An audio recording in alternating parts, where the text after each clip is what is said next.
पुणे हायवेवर लूटमार करणारे 4 आरोपी व 3 अल्पवयीन जेरबंद। वाहन चालकांना कोयता व सूर्याचा धाक दाखवून लूटमार करणाऱ्या 2 टोळ्यातील व 3 विधी संघर्षित बालकांना स्थानिक गुन्हा शाखा व सुपा पोलिसांनी संयुक्त कारवाईत जेरबंद केले। या आरोपीकडून सुपा परिसरातील जबरी चोरीचे 3 गुन्हे उघडकीस आले आहेत। गांधीनगर व बोलेगाव परिसरातील आरोपी यश शिरसाट व साथीदारांना ताब्यात घेऊन चौकशी केली असता त्यांनी पुणे अहिल्यानगर हायवेवरील सुपा टोलनाका व इतर ठिकाणी मोटरसायकल चालक व ट्रक चालकांना दमदाटी करून रोख रक्कम, मोबाईल व वाहने लुटल्याची कबुली दिली। या कारवाईत 4 आरोपी व 3 अल्पवयीन पकडले असून काही साथीदार अद्याप फरार आहेत।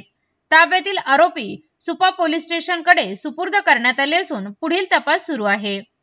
ही धडाकेबाज कारवाई पोलीस अधीक्षक सोमनाथ गार्गे यांच्या मार्गदर्शनाखाली स्थानिक गुन्हा शाखा व सुपा पोलीस स्टेशनच्या पथकाने केली आहे।